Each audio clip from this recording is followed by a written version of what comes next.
ბარიერი დაბრუნდა პირდაპირ ესეში და მე წარმოგიდგენთ მეორე ბლოკის სტუმრებს არჩილ გამზარდია საზოგადოებრივი კვლევების სპეციალისტი ბესო დანელია გაერთიანებული დემოკრატიული მოძრაობა მალხაზ პატარაია აფხაზთა კრების ლიდერი და ლევან ხაბეიშვილი ახალი საქართველოს ერთ-ერთი ლიდერი მოგესალმებით ბატონებო და მადლობა რომ მონაწილეობთ გადაცემაში მე მინდა პირველი ბლოკის სტუმარი რადგან იყო ქალბატონი თინა ხიდაშელი და ვსაუბრობდით ჩვენ ამჟამინდელი მინისტრის გადაწყვეტილებაზე სავალდებულო სამხედრო სამსახურში გაწვევის აღდგენასთან დაკავშირებით მინდა რომ ამ თემაზე თვითონ თქვენგან ის მოსაზრება მოვისმინო ბატონო არჩილ თქვენგან დავიწყებ იყო თუ არა მინისტრის ეს გადაწყვეტილება რა მიზეზებზეც მან ისაუბრა დასაბუთებული და არგუმენტირებული მინისტრმა რაზე ისაუბრა ეს თემა მაგრამ სავალდებულო ჯარი რომელიც დღეს პრაქტიკულად წარმოადგენს ღირსების შემნახავ ყარაულის ფუნქციას ახალგაზრდებში იქ სადაც დღემდე პრობლემად რჩება კვების საკითხი ამის შედეგები სადაც სუიციდის შემთხვევებია რომელიც შეიძლება შესაძლოა სულაც არ არის სუიციდი ან რაღაცა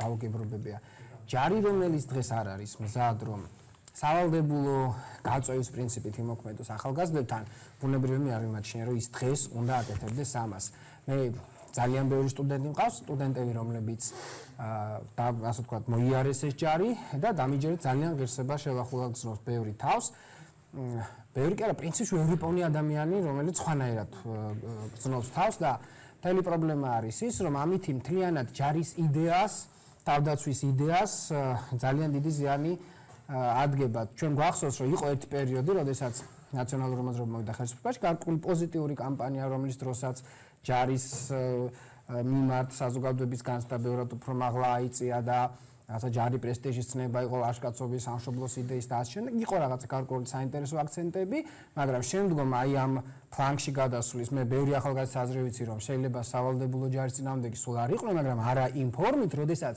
ისინი ამთავრებენ ჯარს ახალგაზრდები რომ საბოლოო ჯამში არათუ ბრძოლის უნარიანები, ამით თავდაცვის უნარიანები ვერ ხდებიან და 6 წუთი ამ მთელი წლის განმავლობაში რომ არ გაუსვიათ და თოფირო ერთხელ არ დაუშლიათ, არ აუწვიათ და ასე შემდეგ. ამიტომ ძალიან ადრე მგონია, მე მგონია რომ ამით სახელმწიფო ძალიან ცუდად იყენებს აი ამ რესურსს, ნაწილობრივ იაფი-მუშახელის კუთხით, შესაძლოა მეორე მხრივ გავლენის კუთხით, შეიძლება იყოს თემა ზოგადადაც ჯარი უნდა იყოს თუ არა სავალდებულო საკონტრაქტო სისტემით, მაგრამ ნებისმიერ შემთხვევაში ეს ყველაფერი უნდა გაჩნდეს მაშინ, როდესაც ჯარს ექნება უნარი სავალდებულო გაწვევის პირობებში გაზარდოს ბრძოლის უნარიანობა, თავდაცვის უნარიანობა ახალგაზრდებში და მათ მისცეს განათლება. ის არის პრინციპი ფიზიკური კუთხით აღზარდოს და ცოდნის კუთხით განათლება. დღეს ეს ყველაფერი ძალიან მიუღებელია პირადად ჩემთვის და არაერთხელ საკმაოდ მკაცრი და მკაფიო ნეგატიური პოზიცია დავაფიქსირე. ბატონ ბესო, ოპოზიციის ნაწილმა ამ გადაწყვეტილებას ნაჩქარევი და დაუსაბუთებელი უწოდა. იზიარებთ თქვენ ამ მოსაზრებას?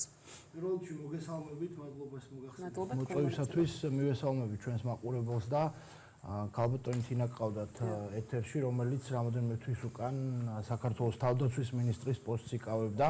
გაუგონარი რამ ხდება ქვეყანაში.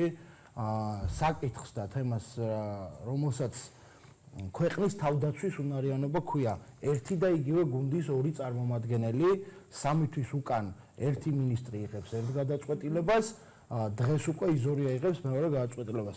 საერთოდ გასაოცარია ეს ქვეყანა ფეხზე კიდევ როგორ დგას, ისეთ მნიშვნელოვან საკითხს, რომელზეც ახლა ვსაუბრობ და რომელთან დაკავშირებითაც ყველა თავის აზრს აფიქსირებს და მე ხარ შევალ იმ დისკუსიაში, რომელი გადაწყვეტილება არის სწორი და რომელი არის მცდარი, აქ ძალიან ბევრი მოსაზრება არსებობს და ყველა შეუძლია თავის მოსაზრება გამოთქვას.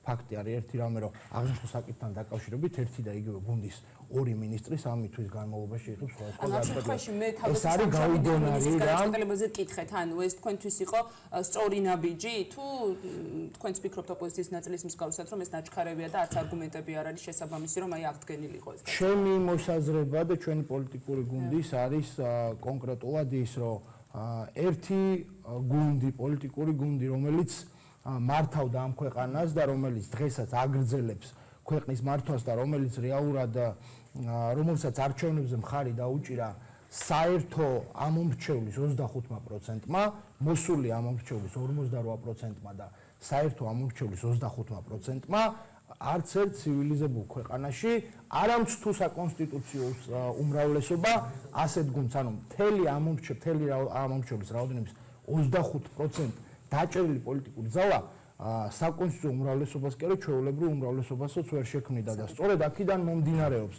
ის გადაწყვეტილებები, რომლებიც პირველ რიგში მე მგონი სახელმწიფოს ეროვნულ ინტერესებს აზიანებს და მით უმეტეს, როდესაც საკითხი ეხება ისეთ მნიშვნელოვან გადაწყვეტილებებს, როგორიც არის ქვეყნის თავდაცვის უნარიანობა. გასაგებია, მადლობა ბატონ ლევან. თავდაცვის ყოფილმა მინისტრმა ამ ნაბიჯს უბრალოდ გაწვევის ამ ფორმას უწოდა დემოკრატიულ სახელმწიფოსთან არათავსებად პრობლემებს შეიცავს და იქ იყო საუბარი, ახალგაზრდების იძულება ხდება და საბოლოო ჯამში სახელმწიფო მოძალადის როლში გვეუბნებაო. ანუ ასეთი იყო, ასეთი აზრი გამოვიტანა მისი განცხადებიდან. თქვენ როგორ ფიქრობთ ასეა? პირველ რიგში მოგესალმებით, მივესალმებით სტუმრებს, მივესალმებით მაყურებელს. ნუ ეს ხელისუფლებობანას თამაშს და სახლობანას თამაშს და იმის გასაო მართალი თქვა. პატივცემულობას ახსენა, რომ 3 თვის განმავლობაში თავდაცვის მინისტრმა, ორმა თავდაცვის მინისტრმა სხვადასხვა გადაწყვეტილება მიიღო. პირველი თავის დროზე როცა თინათე ხიდაშვილმა ეს გადაწყვეტილება მიიღო, მაშინაც ეს სავარაუდოდ იყო მისი, ასე ვთქვათ, არჩევნებთან დაკავშირებული გადაწყვეტილება და ეს არ იყო ისეთ გააზრებული, რაზეც მაგალითად დღეს ის მშვიდად წყნარად და ასე ვთქვათ საუბრობდა, ანუ იმ პრობლემებზე რაც რეალურად არის. ეს კალბატონი დიდი ხნის განმავლობაში იყო თავდაცვის მინისტრი, მის პირობებში იყო ჯარის სავალდებულო, ცოტა უფრო მალე შეიძლება ამის გადახედვა, ამასთან კარგი იქნებოდა პრეზიდენტთან მთავარსარდალთან ეს შეთანხმებული იქნებოდა და ასე მიიღებდა გადაწყვეტილებას. ეს არის რომ ისინი სახლობანას თამაშობენ, ახლა მორჩა არჩევნები და იზოლიან თქვა რომ ეხა ყველანი ჯარში. ეხა რაც შეეხება ამ გადაწყვეტილებას ეს რომ ანუ გულისხმობ ჯარის სავალდებულობას, მე მიმაჩნია რომ ეს არის არანორმალური მარტივი მიზეზის გამო. ეხა მე ჯარის და თავდაცვის უნარიანობის წინააღმდეგ ნამდვილად არ ვარ. პირიქით, შეგვიძლია მნიშვნელოვანია როგორც რიგითი მოქალაქისთვის რომ ქვეყანა იყოს დაცული, ჯარი ყავდეს ძლიერი, ჯარში იყოს პირობები, ამ ადამიანებს ანუ აბსოლუტურად ყველაფრით იყვნენ უზრუნველყოფილები, თუმცა ჯარის იმ ფორმაზე, გაწევის იმ ფორმაზე და სავალდებულო ჯარზე რაზე ჩვენ ვსაუბრობთ, ეს არ არის ჯარი, რომელიც მაგალითად დღევანდელი სტატისტიკით რომ თქვა, თქვენ გონიათ ჩვენ თავდაცვის უნარიანობა სავალდებულო ჯარზე დგას, ეს არ არის ბატონებო, საზოგადოებას მინდა უთხრა რომ ეს ასე არ არის. არც ერთი ბატალიონი, არც ერთი მაგალითად თავდაცვის ბრიგადები და ასე შემდეგ, რომელიც არის, რომელიც საქართველოს ანუ რეალური თავდაცვის უნარიანობა რაზე დგას, ჩვენი ქვეყნის აბსოლუტურად არაფერს საერთო არ აქვს სავალდებულო ჯართან. ძირითადად არის საკონტრაქტო. ეხლა ეს სავალდებულო ჯარს იყენებენ ისთვის, რომ ეს გარკვეული ახალგაზრდები, რომელსაც აიძულებენ ჯარში წასვლას, უფასო მუშა ხელად გამოიყენოს სხვადასხვა ადგილებში ფაქტობრივად და ყარებულებად აქცეს ახალგაზრდები. ანუ ეს არის ფაქტი, ჩვენ ახლა იმაზე კი ვსაუბრობთ, რომ ვიღაცას იქ ავტომატის ჭერას ასწავლიან თავდაცვის უნარიანობას. არავინ არაფერს არ ასწავლის, ისე დამთავრდება ხარჩილმა თქვა, ისე დამთავრდება ჯარს, ისე გაივლიან, ჯარს არა იყარაულობანას, ისე დაამთავრებენ ეს ახალგაზრდები. სამწუხაროდ ავტომატის გასულაც არც საწყობარი შეიძლება ნანახიც არ აქვთ. ეს ავტომატი ყაზარმა შეიძლება ნამყოფიც არ იყოს. ანუ ეს ჩვენ ვსაუბრობთ იმაზე, რომ ამ ადამიანებს უბრალოდ ახალგაზრდებს ხელისუფლება იყენებს უფასო ან იაფ მუშახელად, იმიტომ რომ მათი ხელფასი არის ძალიან საკმაოდ დაბალი, ხო, რაღაც 34-35 რაღაც კატასტროფა და ვსაუბრობთ ჩვენ ამაზე, თორე იმაზე კი არ ვსაუბრობთ, რომ ჯარი უნდა ყო, ჯარიც უნდა ყო, ძლიერების უნდა ვიყოთ და კონკრეტულ თანხებიც უნდა იხარჯებოდეს იმაზე, რომ ახალგაზრდებისთვის პოპულარული იყოს ჯარში წასვლაც, უნდა კონდეთ პირობები, უნდა გაიაროს სპეციალური წვრთნა, სპეციალური ასე ვთქვათ, ვარჯიშებია თუ რაც არის იმისთვის, რომ თავდაცვის უნარიანი იყოს ჩვენი ჯარი და არა ის რომ ჯარს ვამთავრებთ, ჩვენ რა უნდა მივიღოთ? უფრო ძლიერი ჯარი, ხო? და ჩვენ ვიღებთ ახალგაზრდებს, რომლებიც არიან შეურაცხყოფილები და მაქსიმუმ გამოდგენ ყარაულებად. ეს არის საშუალოდ არამოტივირებულები. ეს ყველაზე მნიშვნელოვანი რაც ჯარში. თქვენი მოსაზრებაც მინდა მოვიცმინო ამ საკითხზე და შემდეგ უკვე გადავდიო პოლიტიკური პროცესების შეფასებაზე, ანუ ხელისუფლება იაფ მუშახელად იყენებსო. ანუ თქვენც ასე ფიქრობთ, ახლა ლევანი ზორიამ როდესაც გააკეთა ეს განცხადება და ერთი არგუმენტი ეს იყო, რომ ხარჯების შემცირებასთან დაკავშირებით ისაუბრა და მეორე არგუმენტი იყო, რომ აი საფრთხეების თავიდან აცილების მიზნით, ანუ უნდა ვიყოთ ჩვენ მზადყოფნაშიო. ეს დამაჯერებელია თქვენთვის ეს არგუმენტები? მოგესალმებით. მე მგონია, რომ პირველი გადაწყვეტილებასა და მეორესაც აქვს ძალიან სერიოზული ხარვეზი დასაბუთებულობის თვალსაზრისით. მე არც წინა მინისტრისგან არ გამიგია იმის დასაბუთება, რამდენად შესაძლებელია, რა რაოდენობის ჯარზე არის საუბარი, რამდენად დაფინანსების წყაროები, ბიუჯეტი და ასე შემდეგ, ანუ პროფესიულ არმიაზე გადასვლის რა რესურსები აქვს ქვეყანას და რამდენ ხანში შეიძლება იქნეს დაკმაყოფილებული, ანუ იმ წუთას აი უცებ რო იღება ასეთ გადაწყვეტილებას, არსებობს თუ არა ასეთი რესურსები და არც მეორე მიმაჩნია მე ძალიან დასაბუთებულად იმდენად რამდენადაც ძალიან აშკარაა ის ფაქტები, რაზედაც აქ ქონდათ საუბარი, რომ ხლა დიდი ნაწილი ახალგაზრდებისა პრაქტიკულად ჯარში არ მიდის. ესე იგი თუ ისინი ყარაულები არიან, თქვათ, ციხეების ან დაცვის სამსახურში, ეს ჯარი არ არის. ის ახალგაზრდა საომარ მდგომარეობაში ყოფილ ქვეყანა ვარ ჩვენ პრაქტიკულად აგრესიისა და ოკუპაციის ქვეშ ყოფილ ქვეყანა ვარ. ამ ქვეყნის ამოცანა უნდა იყოს, რაც შეიძლება მეტი მე ახლა ომში ვარ ნამყოფი და ვიცი, რომ დიდი ნაწილი ჩვენი ახალგაზრდობის სწორედ იმიტომ მოხდა მძიმე ან დაიჭრა ან დაიღუპა რომ დიდმა ნაწილმა არ იცოდა როგორ ეომა, უბრალოდ არ იყო ესე იგი მინიმალური პროფესიული დონე, კი? მათ ჰქონდათ სულისკვეთება, მაგრამ თანამედროვე ომის წარმოება არის დაკავშირებული ცოდნასთან. ამიტომ მე მგონია რომ ასე ვთქვათ, რა თქმა უნდა, პროფესიონალიზმისკენ სიარული ეს ამ თვალსაზრისით სწორია, მაგრამ მეორე მხარე არის მოსახლეობის ასეთ ვითარებაში მყოფი ქვეყნის მოსახლეობა რამდენად არის, ასე ვთქვათ, მზად იმისათვის, ან თვითონ თავდაცვის სამინისტრო მზად არის იმისათვის, რომ ასწავლოს უბრალოდ იმ ახალგაზრდებსაც, რომლებიც ვერ მოხვდებიან ჯარში და როდესაც საყოველთაო მობილიზაცია გამოცხადდება დიდი ან პატარიანად შესაძლოა ისევ მოხვდეთ ჩვენ ბრძოლის ველზე, შემობატონო, რამდენად არის თავდაცვის სამინისტრო მზად რო სხვა დანარჩენსაც ასწავლოს და რაც შეეხება ყარაულს, ეს ყარაული ჯარის ფუნქცია ნამდვილად ყარაული მემამხედველობაში საყარაულო სამსახური ზოგადად ეს არ არის ნამდვილად ის ფუნქცია, რომელზედაც თავდაცვის მინისტრი უნდა საუბრობდეს და მეორე განცხადება მაქვს, მე უფრო სერიოზულად დასაფიქრებელი, როდესაც თავდაცვის მინისტრი ესე იგი უარს ამბობს საერთოდ საზღვაო ნაწილზე, ესე იგი ამ ჯარისა ეს დაუშვებელი. ხო, აი რაღაცა, აი კოლოსალური თანხები უნდაო და კატეგორიულად წინააღმდეგი ვარო მე ამისო, ხო, ჯერ ერთი ასე კატეგორიულობა თავდაცვის მინისტრისაგან არ არის სწორი თავისთავად და მეორე ის არის, რომ საზღვაო ქვეყანა ვართ და შესაბამისად საზღვაო ქვეყანას შესაბამისი საზღვაო შენაერთების სეგმენტიც უნდა გქონდეს, როგორც საჰაერო, ისე სხვა თავდაცვის სახეობები. კარგით. მე მინდა ბატონო არჩილ თავარ პოლიტიკურ მოვლენებს და პროცესებს დაუბრუნდეთ, უბრალოდ ეს პირველი ბლოკის ერთგვარი გაგრძელება იყო და მინდოდა რომ ამ თემაზეც მომესმინეთ თქვენი მოსაზრება. მივიღეთ ერთ მხარეს, ასე იგი, საკონსტიტუციო უმრავლესობა, მეორე მხარეს თავარი ოპოზიციური ძალა, სადაც მიდის პროცესები ისეთი, რომ დღეს ქართული ოცნების ნაწილი ამბობდა მიშისტება და გიგისტებათ, ანუ ამ მიმართულებით მოხდება პარტიის დაყოფაო. მივიღებთ პარლამენტს გარეთ დარჩენილი პარტიები, სადაც მიდის, არ ვიცი, ისეთი პროცესი, რომ პოლიტოლოგების და ექსპერტების ნაწილი სანახევროდ დაშლილს უწოდებს. რა რეალობა გვაქვს დღეს, არ ვიცი, როგორ შეაფასებს შექმნილ სიტუაციას და ამ ყველაფერთან ერთად ვიგებთ ახლა, რომ მიხეილ სააკაშვილი, ოდესის გუბერნატორის პოსტიდან გადადგა და საერთოდ ახალი თავმჯდომარის არჩევასთან დაკავშირებითაც წამოიჭრა საკითხი უკვე ნაციონალურ მოძრაობაში. პოზიტიური მხრიდან და კარგიდან დავიწყოთ წოდიდან. იმდენი საკითხი ჩამოვთვალე. ხო, კომპლექსური თემებია, დიახ. კარგი ისაა, რომ კრიზისი შედგა პოლიტიკური მხარეების, პარტიების. მე ამას ძალიან დადებითად ვუყურებ და თითოეული ჩვენგანი კრიზისი რომ შედგა კარგია, ანუ ამას თქმა უნდა კარგია, იმიტომ რომ ჩვენ დიდი ხანი ვლაპარაკობდით, რომ პოლიტიკური სპექტრი სახელმწიფო და ხალხის სხვადასხვა სამყაროში ცხოვრობდნენ თითქოს.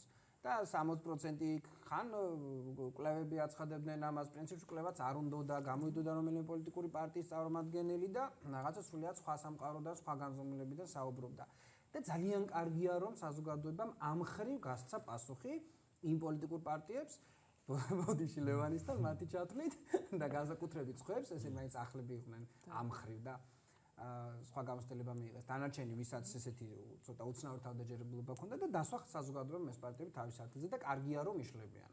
უფრო მეტიც არის სახეები, რომლებიც საერთოდ უნდა წავიდნენ, ასე ვთქვათ, პენსიაში პირობითად დავარქვათ ჩვენ. ან უნდა ჩამოშორდნენ და უნდა გაიხსნას გზა.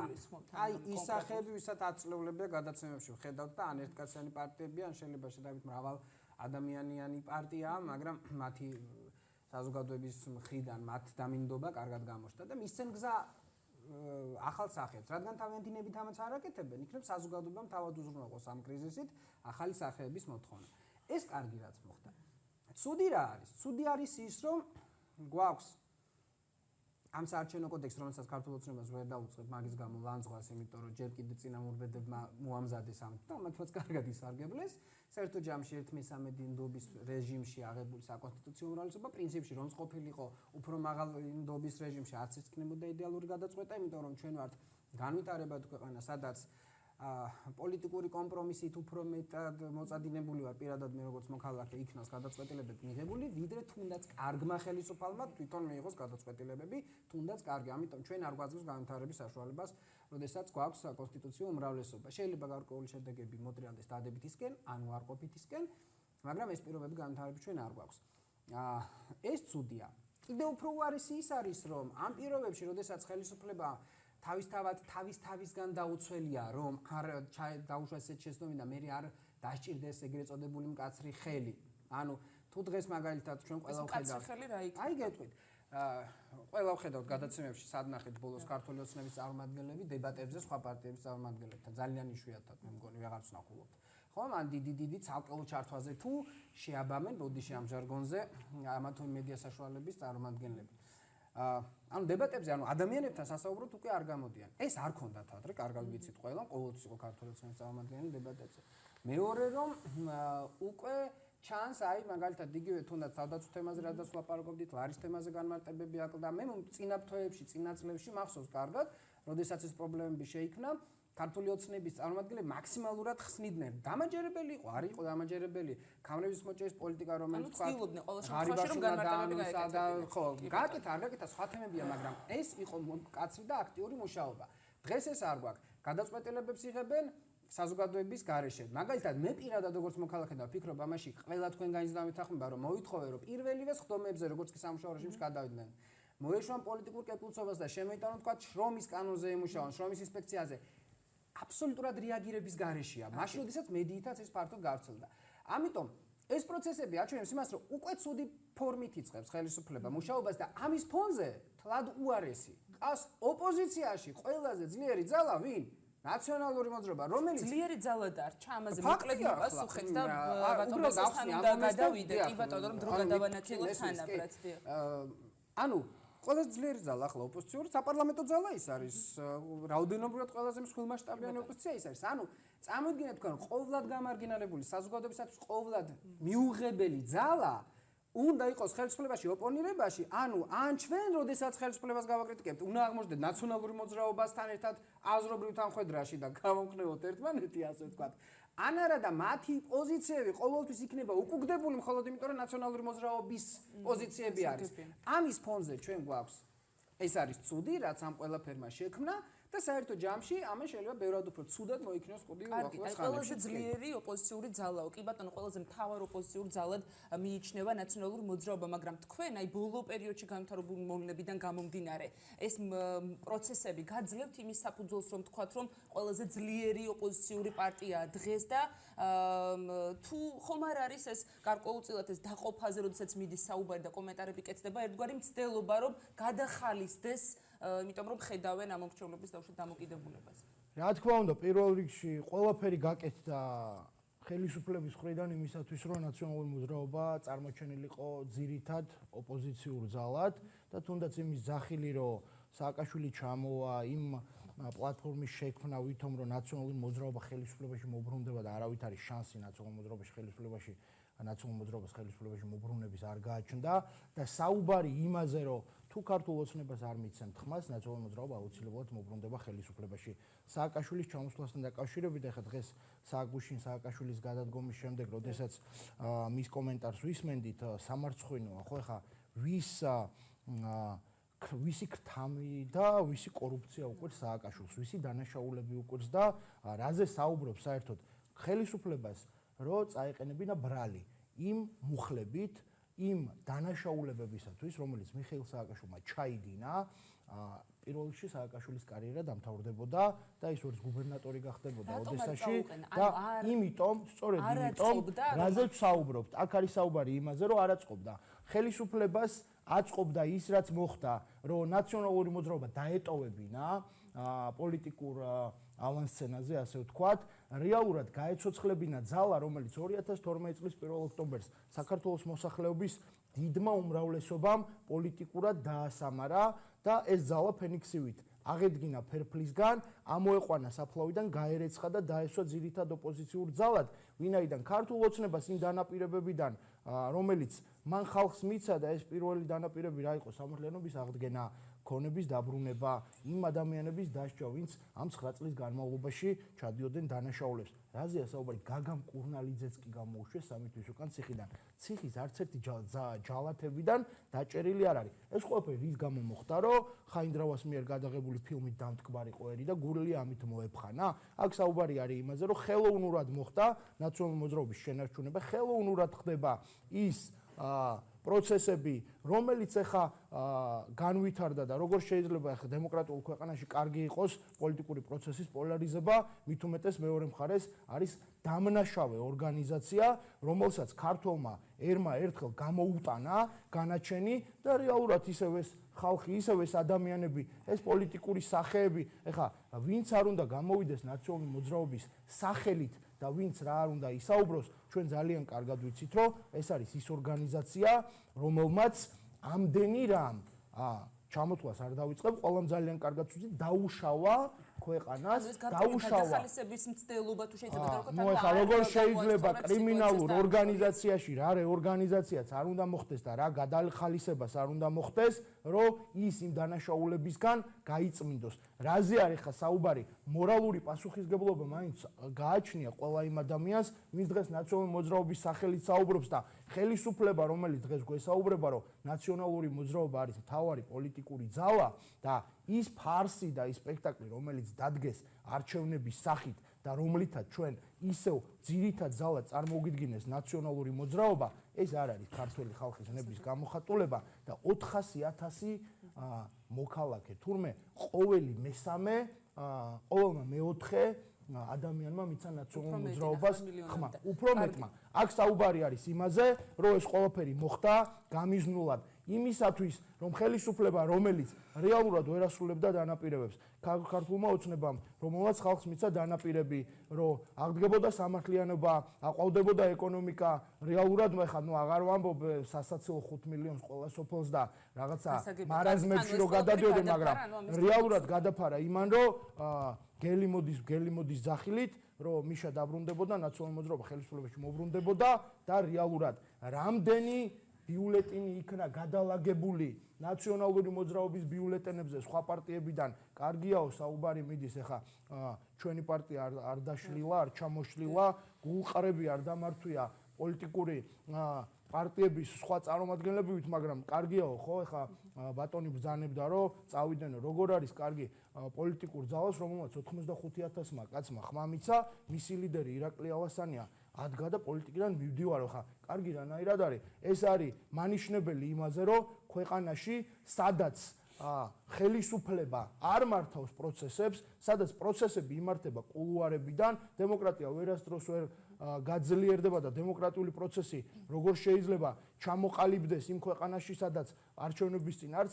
პარტიების იდეოლოგიაზეა საუბარი, არც პარტიების ხედვაზე საუბარია, მხოლოდ იმაზე, ვაიმე მის შეჩამოდის ნაცები მოbrunდებიან, ვისაც დააკლდა ცოცხი და პილასოსი, ეხა იმათაც აუსრულებენ, ჩვენ ხმას არ მოგვწევს. მე ბატონ ლევანთან და მალხასთან და გადავიდე, ბატონ მალხასთან, თქვენ თუ გაქვთ ბატონ არჩილ სურვილი, ანუ რა არის კარგიო, კითხვა დაისვა, რომ უპასუხოთ მცირე რეპლიკის სახით თუ არა და მაშინ გადავდივარ ბატონ ლევანთან, ხელოვნურად მოხდა ნაციონალური მოძრაობის შენარჩუნება. ნაციონალური მოძრაობა საკუთარი თავის შენარჩუნებას ახერხებს?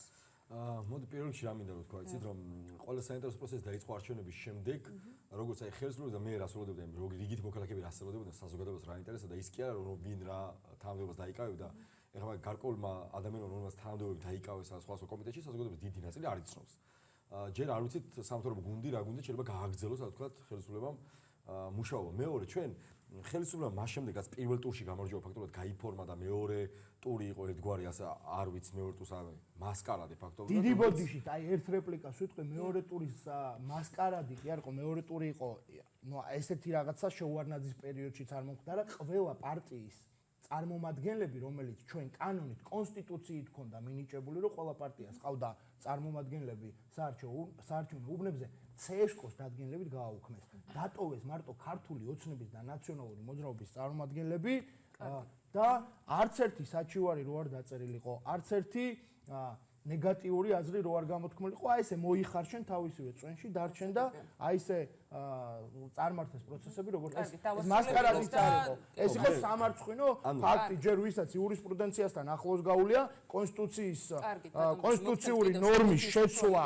CSKOS მიერ მიღებული დადგენილებით, ნუ სამარცხვინოა ხა, რომ დემოკრატიულ ხო, ანუ პრობლემა რა არის ისიც, რომ ხელისუფლება მაგალითად მეორე დღიდან კვირიკაშვილი ამბობდა, რომ 1 ნოემბრიდან ხალხი იგრძნობს რაღაც სამთავრობო ჯიბეზე, როგორც დაიწყო აღმავლობა ანუ არანაირი ეკონომიკური მიმართულებით რა გეგმით რა პერსპექტივები ქვეყანას არ ვიცით. აი რა საპენსიო მიმართულებით რა შეუნებიან ხალხს, სოციალური მიმართულებით რა შეუნებიან ადამიანებს, რომელსაც 700.000 სოციალურ დაუცველი არის მომულოდინე და ელოდება სტატუსი, იმიტომ რომ შეერი ეს ადამიანი. დასაქმების მიმართულებით რა ასე ვთქვათ, რა პერსპექტივა აქვს ქვეყანას, რა აი პედაგოგებს რა შეუნებიან, რომ განათლების მიმართულებით რა რეფორმა უნდა გაატარონ. აი მაგალითად ჯართან დაკავშირებით ჩვენ ვისაუბრეთ, ანუ ეუბნებიან ადამიანებს, რომ თქვენ ისევე ყარაულით უნდა იმუშაოთ. მაგალითად აი სტუდენტებს, რომელსაც 38 სტატუსი აქვს შეჩერებული და მათ უმრავლესობას გადაუხდელობის გამო ამათ რა შეუნებიან. ანუ პასუხებს ჩვენ ვისმენთ რაზე, რომ კინკლაობა მიდის ვირა თანამდებობაზე იქნება, იქ ხალბატონი მარანაკობახზე სავარაუდოდ რაღაც განაწყენებულია. ეს მეგონი არ მიდის, ამ გადაინდ უბრალოდ ორი პოზიცია იქ დარჩენილი. თავარი მინდა გითხრათ, იმის მაგივრად ქვეყანაში დღეს უკვე საუბრობდნენ ძალიან სწრაფად, დრო არ დაკარგონ და დაიწყონ იმაზე ზრუნვა, როგორ მიეშველენ მოქალაქეებს, რომლებიც ყოველდღიურად კიდევ უფრო ღარიბდებიან, ამის ნაცვლად საუბარი მიდის ხელისუფლებაში თანამდებობებზე. მოდი იგივე მინდა თქვა ნაციონალურ მოძრაობაზე, რომელიც არის ოპოზიციაში. პირველ ტურში წააგეს, თქვენს რომ გაგიყალბეს, თუ გაგიყალბეს, შეკაიკაცო მეორე ტურში რაღაც მიყვები. ანუ პირველ ტურის ლეგიტიმაცია ცნეს მაშინ, როცა მეორე ტურში გაყვნენ. ეხა მაშინ უკაცრავად, ეხა ბოდიში მოიხადეთ და სადაც ხარ და როგორც ხართ, როგორც ბატონი ბიძინა იტყო და ცუციკებივით იყავით იქ. ეხა რა ხდება ნაციონალურ მოძრაობაში, თავრ ოპოზიციურ პარტიაში. აქაც დაიწყეს ესე ბრძოლა, ვინ იქნება თავმჯდომარე, ვინ აიღებს ამ პოლიტიკურ პარტიას. მე გეტყვით ერთ წუთი დამასრულებინათ საზოგადოება უნდა იწოდეს ეს. ანუ ჯერ ამაზე დაიწყეს თავმჯდომარე ვინ იქნება. მე საკრებულოს შესვლა არ შესვლაზე იქ ხალბატონმა ხოჩოლაშვილმა გააკეთა განცხადება, რომელიც ამოიღეს იქ ვიღაცის შეყვანა უნდათ. ანუ მეორე ოპოზიციურ ფლანგიდანაც იმაზე კი არ ზრუნავენ, რომ ეხა რაღაცა კონკრეტული კანონპროექტები და სწრაფად რაღაცა ქვეყანას უშველონ. ეხა დააწყებული აქვთ ნადავლის, რომელიც მოიპოვა ერთმას და მეორემ, ეხა ერთს რა თქმა უნდა სუყი აქვს და სუყელი უკმა შეხვდა და იმის განაწილებაზე გადასულდა, მეორეს ათ შეხვდა, იმასაც ვერ იყოფენ და ასე ვთქვათ დაჭამეს ერთმანეთი. რეალურად საზოგადოების პრობლემები მორჩა არჩევნებთან ხარს დაავიწყდა, ანუ ხელისუფლებასაც და ოპოზიციას დაავიწყდა. აი ეს რეალობა მივიღეთ. ეხა ამ რეალობამდე რა მიგვიყვანა ჩვენ? ამ რეალობამდე მიგვიყვანა იმან, რომ ქართულმა უცნობმა და ნაციონალურ მოძრაობამაც ორკესტრირებულად ესე ერთად კარგად შეასრულეს ის, რომ სუდსა და უარეს შორის ქართულ ხალხს გააკეთებინეს არჩევანი. მე ძალიან ბევრი ეთერში მithქვამს, სიმღერა რომ არის სიკვდილი და სიღარიბე ორივე ერთად მოდიოდაო, შევხედე და შემეშინ და სიკვდილს სიღარიბე ჯობდა, ეს ასე ვთქვათ, არჩევანი გააკეთებინეს ხალხს სიკვდილსა და სიღარიბეს შორის, აბსტრაქტულად იუმორით რო ვთქვათ, ეხა სიკვდილი ნაციონალურ მოძრაობა, სიღარიბე ქართული ოცნება და ქართულმა ხალხმა ჩათვალა ისე, რომ ეხა ვაის და უს იქნება ისე ქართული ოცნება ჯობია. აი ეს რეალობა მივიღეთ. პარლამენტში რა რეალობა მივიღეთ, გაინტერესებთ? მივიღეთ მაკრახიძე, რომელიც გორში არის მაჟორიტარი დეპუტატი ხელისუფლების მხრიდან და მან მოიპოვა ბჭყალებში ნდობა ანუ ამ უმრჩევლის 65 მილიონიანი ტენდერი მოიგო არჩევნების შემდეგ და ამ მაკრახიძეს რა მინდა თქვა ეს ადამიანი იგებდა და 2013 წელს გაასამართლა ამავე ხელისუფლებამ საბიუჯეტო სახსრების მითვისების ეხა არანორმალური რამეა ჯერ ერთი რომ გაასამართლეს იმიტომ რომ ბიუჯეტიდან ფული მოიპარა მე რაღაც ამინისტიები შეეხო და უკვე 2016 წელს წარმოგვიდგინეს მაჟორიტარი დეპუტატი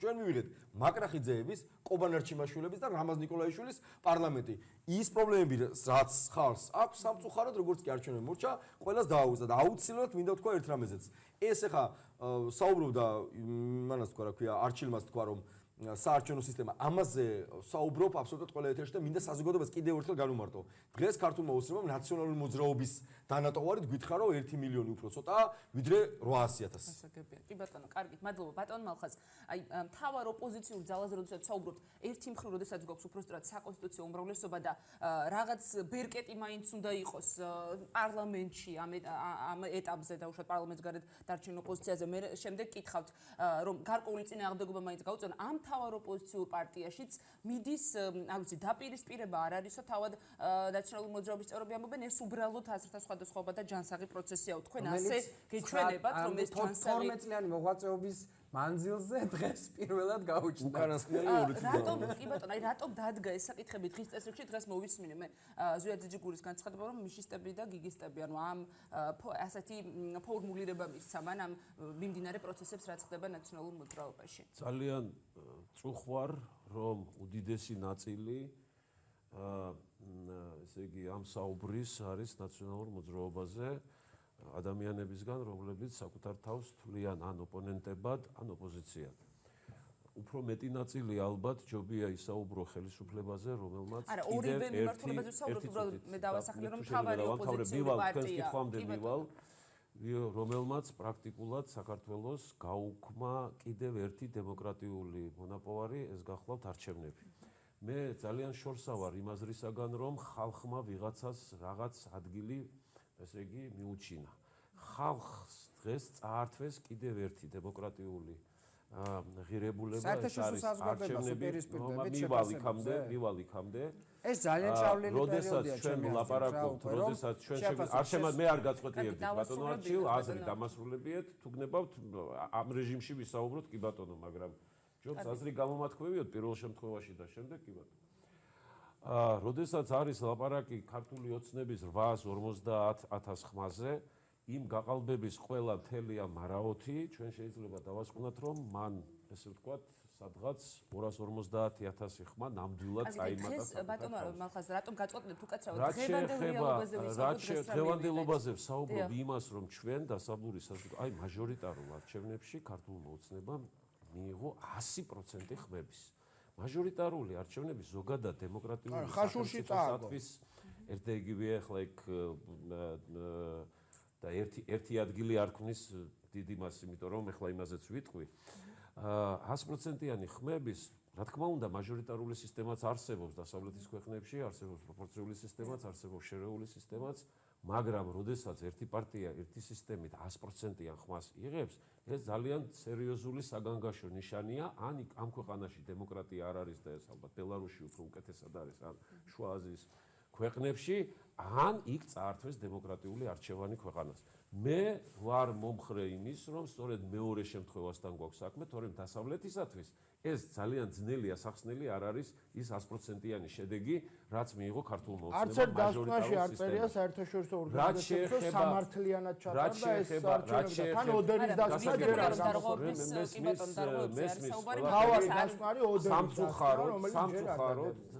ძალიან სამწუხაროდ ოპოზიციური პოლიტიკური ძალები ვერ აღმოჩნდა, ვერ დაიცვეს თავისი ამორჩევლების ხმები. ეს არის ძალიან სერიოზული პრობლემა ამ არჩევნების. ერთი პრობლემაა ის, რომ ჩვენ მომავალში უფრო უარესი არჩევნები გველის, იმის ყველა სისტემის მუშაობის ეს არის ადმინისტრაციული რესურსი, ეს არის უზარმაზარი მოსყიდვა ადამიანს, უზარმაზარი ფულის დახარჯვა და ასე შემდეგ, შორს წაგვიყვანს, ბევრი რამე ითქვა და მეორე საკითხი არის ოპოზიციური პოლიტიკური სპექტრის მზადყოფნა დაეცვა საკუთარი ხმები. აგერ ნახეთ ძალიან მარტივი მაგალითი. 0.4% დააკლდა ალასანი 0.4% დააკლდა ალასანიას. რა არის ასე დროს პარტიის ბუნებრივი რეაქცია? პარტიის ბუნებრივი რეაქცია არის ის, რომ ქუჩაში უნდა გამოვიდეს, დადგეს და მეორე დღეს ჩვენ ხედავთ, რომ ეს პარტია გამოდის, რომელიც არის ოპოზიციური სპექტრიდან და უცებ ხარს უჭერს მისი უდიდესი ნაწილი გასული ჩამოიშალა ერთი მინდა ვკითხო. იგივე შეიძლება მოძრაობამ არ გაგაუცათ, როცა პირველ ტურში თქვეს, რომ არჩევნები ანუ გაყავდა და მეორე ტურში შეყვნენ, აი იგივე შეიძლება ითქვას. ეხლა შეასწრეს ქართულ ოცნებას პარტიულად. მომისმინეთ აქეთ. შემდეგი საკითხი არის ის ჩვენ რა სახელმწიფოსაგან მივდივართ, როდესაც თავარი გამყრეველი მოძრაობაში მე არ ყოფილვარ თქვენი ყავით. არა, მაინტერესებს. ასე რომ მაცალეთ ერთი წუთი და აზრის ჩამოყალიბება, რომის პაპზე უფრო მეტი კათოლიკე ნუ იქნებით ამ შემთხვევაში. თქვენი ყავით ნაციონალურ მოძრაობაში მე არ ვიყავი. ბოლოს ნაციონალურ ხარდამჭერი არ ვიყავი ბატონო. ხარდამჭერი ერთია. ნაციონალურ მოძრაობის გულშემატკივრები ერთმანეთში უხერხულია კომპონენტები ვზივართ ბატონო. მაცალეთ ერთი წუთი. არა, მაინტერესებს. კაცო, მაცალეთ გეტყვით ამაზე ჩემ აზრს კაცო, თქვენ ეგერედავეთ იმათ. მე ნუ მედავებითად. კარგით, ბატონო ხო, რატომ და გეტყვით პოლიტიკური ეთიკის საკითხია ეგა ზოგადად პოლიტიკაში ძალიან დიდი ხანია ვარ ნამყოფი და აი გეტყვით რა არის დღეს ხელისუფლებას იმდენად არ აწუხებს ჩემი აზრით ამ საკონსტიტუციო უმრავლესობით ვთქვათ პრეზიდენტის ინსტიტუტის გაუქმება იმდენად არ აწუხებს თბილისიდან ქუთაისიდან თბილისში პარლამენტის გადმოტანა შეიძლება ეს საკმაოდ სარისკო საქმე იყოს მისთვის იმას აწუხებს ის რომ 500,000 ამ დაუმორჩილებელი ამორჩეველი ყავს პლუს კიდევ 200,000 რომელიც ისევე ასე ვთქვათ საწინააღმდეგო ელექტორატი არის მისი რომლის რეალიზაცია ასე ვთქვათ ვერ მოხდა პარლამენტში სხვადასხვა პარტიების მეშვეობით რომელიც ნებისმიერ დროს მსგავსი სისტემებისას როდესაც ადეკვატური არ არის მოსახლეობის განწყობა და ადეკვატური არ არის პარლამენტის შემადგენლობა ამ პარტიებს რჩებათ ქუჩა აი ეს აწუხებს მას ამდენად ამ 500,000-ის ეს ის ძალა რომელიც რომელმაც მიიღო ამ 500.000-ის მე არ ვაკნინებ სხვა არც ერთ ძალას, იმიტომ რომ 80, 100 სხვადასხვა ხმები. არა, უნდა შეგაწყვეტნეთ, იმიტომ რომ მესმის, მე ერთ წინადადებას დავამთავრებ. მისი მონოლითურობას აქვს ახლა ძალიან დიდი მნიშვნელობა ზოგადად ოპოზიციისათვის, სხვა ოპოზიციისათვისაც ამ ხელისუფლების ტოტალიტარული, ესე იგი ამ საერთოდ ამ სახელმწიფოს ტოტალიტარულ სახელმწიფოდ გადაქცევის წინააღმდეგ და ასეთ შემთხვევაში ეხლა იქ შიგა პროცესები რა თქმა უნდა ეხლა მოლოდინი ისეთი სხვა იყო ასე ვთქვათ პარტიისა წევრების რეალურად სხვა შედგა ეხლა შიდა ნორმალურია ჩემი აზრით რომ შიდა დისკუსიები მიმდინარეობს მაგრამ ეს არ უნდა ამას ეს აბსოლუტურად ინტერესში ხელისუფლების ინტერესში არის ამ ძალის გახლეჩვა იმიტომ რომ ამ ძალის გახლეჩვა ნიშნავს იმას რომ ეს 500.000 არ იქნება უბრალოდ ამიტომ ნებისმიერი თქვენი რეპლიკა მოზომეთ ჩემო ბატონო როდესაც იმიტომ რომ ოპოზიციაში რო ხართ პოლიტიკური ეთიკა გულისხმობს ოპოზიციას კი არ ეცეთ არამედ ხელისუფლება აკრიტიკოთ ეს არის პოლიტიკური ეთიკა ასე რომ თავარი ოპოზიციური პარტია რომელიც არის გააპროტა ასე რომ არ გაუправებია არ არის არჩევნები არ გაუправებია პირველ გაკავდა თუ პირველ ტური გაკავდა მეორე ტურში მეორე ტურში მან გაასახელა მიზანი რის გამოც ის მან მიიღო მონაწილეობა მეორე ტურში ეს მიზანი გახლავთ ის რომ არ ქონოდა საკონსტიტუციო უმრავლესობა მართლ პარტიას ეს მიზანი ძალიან გასაგებია და ჩემთვის პირადად ძალიან მისაღებია იმიტომ რომ საკონსტიტუციო უმრავლესობა ნიშნავს უფრო დიდ ნაბიჯს გადადგმულს აი ესეთ ქვეყანაში როგორცაც ბატონი არჩილი ამბობდა ეკონომიკურად სუსტ დემოკრატიული ინსტიტუტებით სუსტ უფრო მეტ ნაბიჯს ნიშნავს ტოტალიტარიზმისკენ და დიქტატურისკენ. ხომ გაყალბდა თქვენ როგორ ასე რომ მიუხედავად ამისა, როდესაც ისინი და რამდენიმე ოლქი არსებობდა და მათ ჰქონდათ ამისი ისე რამდენად უსაგნოა ეხლა მსჯელობა და კამათ იმაზე გაყალბდა თუ არა. კი ბატონო, შედეგი არის უკვე მიღებული. პარლამენტი სადაცაა შევა უკვე შრომის თუ მუშაობის თუ რაც არის იმის რეჟიმში, უსაგნო არ არის. სრულიად უსაგნო არ არის, იმდენად რამდენადაც მოუვალი არჩევნებია 1 წლის მერე და თუ კი ჩვენ ამაზე არ ვისაუბრებთ, ჩვენ ამაზე თუ არ ვიმსჯელეთ, ჩვენ ნახავთ რომ ექნებოდა ერთი მთავარი პრეტენზია. ახლა რო აქვთ, აგერ მათ ყავთ, მე მგონი თქვენს პარტიას ადგილობრივ წარმომადგენლობით ორგანოში წარმომადგენლები ყავთ, ხომ? ისიც არავის იქ არ ეყოლება. აი ამ ვითარებისკენ მივდივარ ჩვენ ერთ წელიწადში და არჩევნები იქნება ფორმალური. იცით რა არის პრობლემა? პირველ რიგში რო დარბოდნენ ვითომ კონსულტაციებზე და ცდილობდნენ საარჩევნო კოდექსი ისეთ ფორმით ყოფილიყო დამუშავებული რაღაც შანსები მეტი ქონოდა და ბარიერებზე ფიქრობდნენ. რატო არ ფიქრობდით და რატო არ მუშაობდით იმაზე რომ ხალხის პროტესტის ხმა დათვლადი გამხდარიყო? რატო არ დააბრუნებინეთ ყველა წინააღმდეგ მიმართული ხმის ძალაუფლება? დღევანდელი არჩევნები ჩაიშლებოდა რო ქონოდა ლიმიტი არჩევნებს როდის შემდგარიყო და როდის არა. მაგრამ პოლიტიკური პარტიები დიდი ბოდიშები თქვენთან იყავდით დაკავებული თქვენი საკუთარი დაგავიწყეთ ჩვენი პარტია შეიქმნა 3 თვით ადრე სანამ იგებდა არჩევნები. ლევან ახლა ჩვენი პარტია არ არის პარტიული რო იყო სხვას ვეტყოდი. გიორგი ვაშაძე მანამდე ხო იყო ნაციონალურ მოძრაობაში. გიორგი ვაშაძე იყო ადამიანი რომელიც მაჟორიტარული სისტემის გაუქმებისთვის 200.000 ხმაროცა შეგროვდა სხვა პარტიებთან ერთად მათ შორის იყო ინიციატორი. ლევან მეგეუბნები ეს სისტემა რო გაუქმებული. საპროტესტო ხმა, ანუ თუ კი მაგალითად 60%-ს არავის არ უნდა ხმა, ჩვენ რო ქონოდა ხალხს ძალაუფლება იმისა, რომ ყველა წინამდე მიგვეცა ხმა და ჩაგვეშალა არჩევნები, საქართველოს მოსახლეობა ამ არჩევნებს ჩაშლიდა, მაგრამ ყველა პოლიტიკური პარტია ეკლუცობდით ხელისუფლებასთან იმ კუთხით, რომ როგორმე თქვენი გარანტიები მიგეღოთ და იმაზე ვაჭრობთ. პირადად შენ არ გეუბნები ნამდვილად იცი, მაგრამ ზოგადად პარტიულებს ლევანის ნაკლებად, იმიტომ მაგრამ ლევანზე არ არის საუბარი, ლევანზე არ არის საუბარი. ის პოლიტიკური სუბიექტები, პიროვნულად ავსაუბრებ. ხო, მაგას ვამბობ. იმით რომ 3%-ამდე 2%-ამდე ვაჭრობდით, დახლზე ვაჭრობამდე დაიყვანეთ პროცესი და საზოგადოება და მამრჩეველი, მე რიგითი ადამიანი, მაია და სხვა დანარჩენი დავრჩით შალზე, იმიტომაც დავბოდით ხმის მისაცემად ვიღაცისთვის. ჩემს გარშემო ძალიან ბევრი ადამიანი წავიდა, რო არ აპირებდა არჩევნებზე წასვლას, იმიტომ რომ არც პროტესტის ხმის უფლება არ გააჩნდა, ანუ უფუნქციო იყო და მეორე კიდე ის საჰაერო გათხრებით რომ მოდიოდა, იმის გამო მიეცა სააკაშვილის წინამდე ხმა. ეს არჩევნები თქვენ მიიღეთ. შრომის კოდექსზე თქვენ თანამშრომლობდით პარტიები ხელისუფლებასთან. მე არა. მე გეუბნები ჩვენი პარტია არის 3 თვის ეხლა. შრომის კოდექსზე ერთი იმას აქვია საარჩევნო კოდექსთან დაკავშირებით. ვერ მივიღებ შენს ამ შენშოს მარტო იმის გამო ჩვენი პოლიტიკური პარტია გულისხმობს ახალ საქართველოს არჩევნებს არჩევნებამდე 3 თვით ადრე ჩამოყალიბდა. გიორგი სად იყო მანამდე გიორგი ვაშაძე პოლიტიკურ სისტემასთან დაკავშირებით გეუნები მაჟორიტარული სისტემის გაუქმებასთან დაკავშირებით. მაჟორიტარული სისტემის გაუქმებასთან რაც არის დიალოგი უნდა იყოს უფრო ღია. რაც არის სასწორებისმშობლოვანი. ერთიან მეორე. ეს სამსჯელოა, სულ არ არის მაჟორიტარული სისტემის ხო გაინტერესებს პასუხი. მათ შორის გიორგი ვაშაძე იყო ინიციატორი იმის რომ საარჩევნო სისტემა შეცვლილიყო. ეს არის ფაქტი. რაც არ გააკეთა წინადადებაზე რომ რომელმაც კარგად მოიგო და არჩევნების ჩასლის დემოკრატიული ხალხი იყო ამაზე ვინმე მისაუბრა?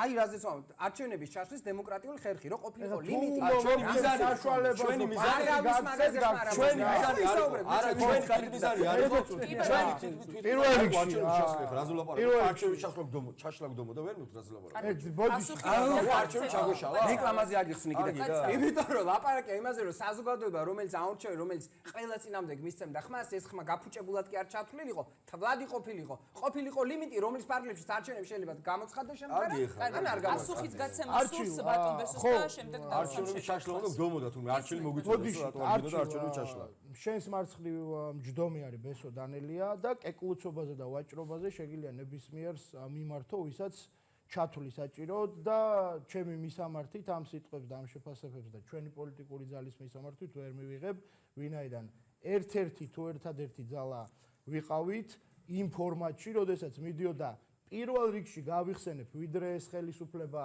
მოვიდოდა ხელისუფლებაში ჯერ 8-იანის ფორმატში, შემდეგ 6-იანის ფორმატში ცვლილებები, რომელსაც ითხოვდნენ საარჩევნო კოდექსში, რომ ეს ცვლილებები შესულიყო და მას შემდეგ, რაც არაფერი არ შეიცვალა, თვითონ მოვიდნენ ხელისუფლებაში და ქალბატონი თინა ბზანდებოდა მათი პარტიის ერთ-ერთი კანონ პროექტი ვახტანგ ხმალაძის, რომლითაც ჩვენ საეთერო დრო შეგვიმცირდა, რომლითაც არა მხოლოდ შეიცვალა უკეთესობისკენ და დემოკრატიულობისკენ ხელისუფლებამ არაფერი არ გაითვალისწინა არც ერთი ცვლილება არ მოახდინა კოდექსში იმისათვის რომ რაიმე შეცვლილიყო და პირიქით საბოლოო დააკანონა ის რომ ნაციონალურ მოძრაობას უფრო კაბალური კოდექსი გაუხადა ვიდრე იყო და რაც შეეხება კოდექსში ცვლილებებს კარგი თქვენ საუბრობდით რომ თქვენ არასამთავრობო სექტორს წარმოადგენთ რამდენადაც ვიცი, მაგრამ თქვენ საუბრობდით იმაზე, რომ არ შევიდა და წარსულზე ნუსაუბრობთ. დღეს საუბარია იმაზე, რომ ჩვენ მოუწოდებთ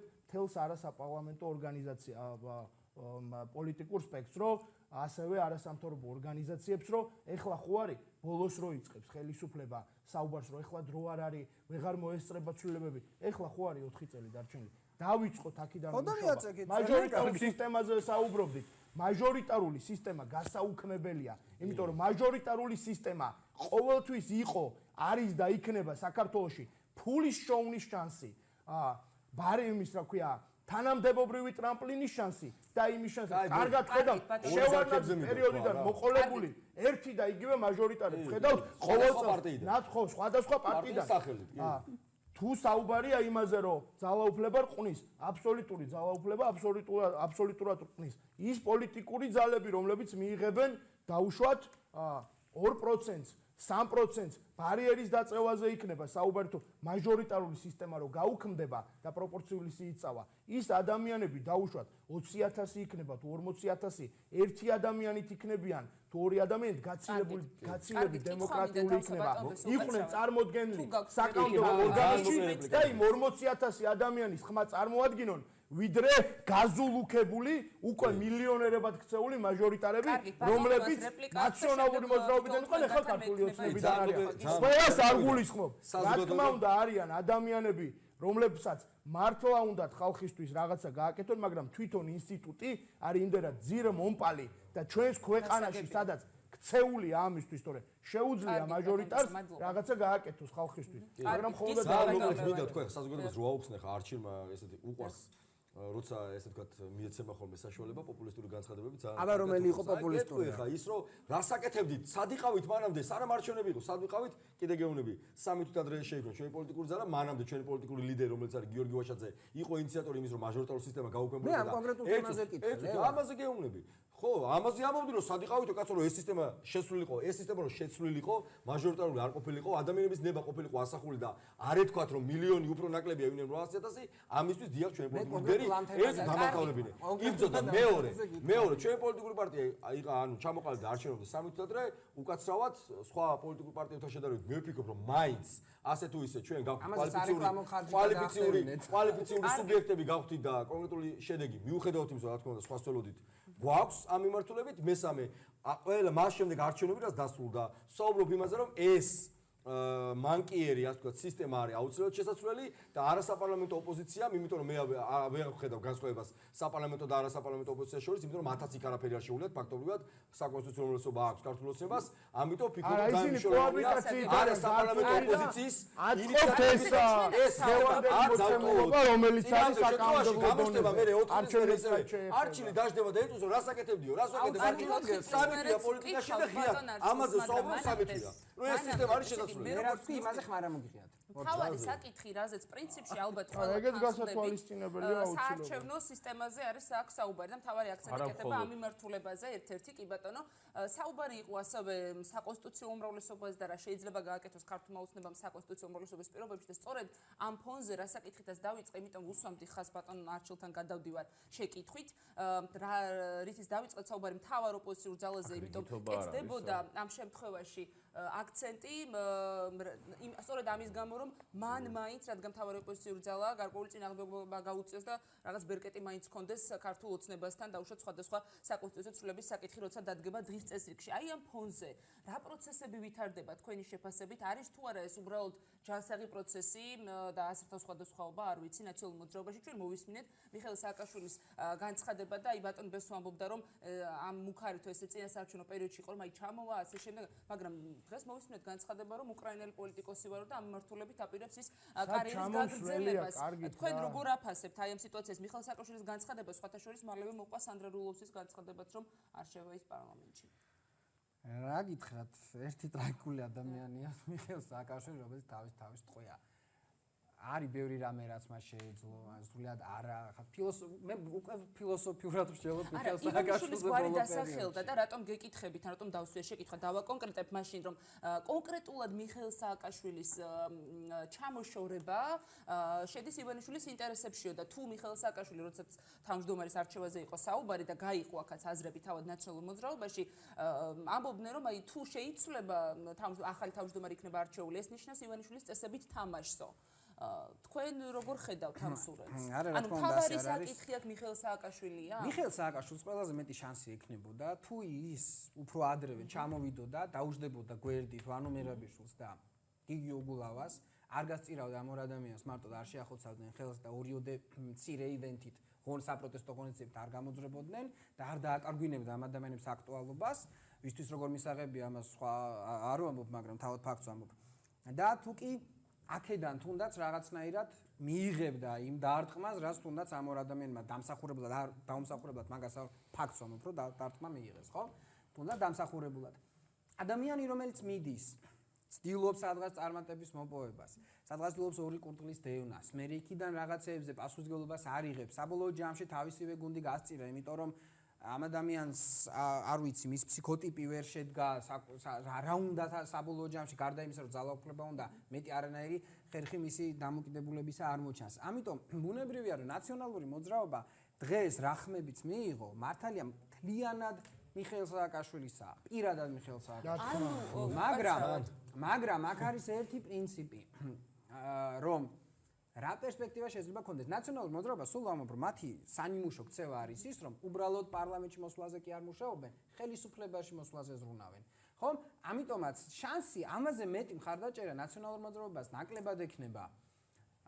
მაგრამ თეორიულად თუ კი ეს ადამიანები, არ ვიცი, მოახერხებენ იმას, რომ სააკაშვილის აჩრდილი მოიშალონ, ის 500,000 შეიძლება სააკაშვილს გაყვეს, მაგრამ ახალი სივრციდან დაიწყო. თუმცა გავუსვათ ხაზი, რომ იმ მოცემულობაში, რაც დღეს ნაციონალურ მოძრაობას ყავს, ამ რესურსებს მე პირადად ვერ ხედავ. ეს არის ერთი და იგივე პერსონაჟები, აბსოლუტურად თავდამბლობამდე პოლიტიკური დემაგოგიით და ანტისახელმწიფოებრივი მიდგომებით, საინტერესო კვალიფიციური სპეციალისტები, რომლებიც სრულად უპასუხისმგებლოდ იქცევიან ამ პირობებში ნაციონალურ მოძრაობას.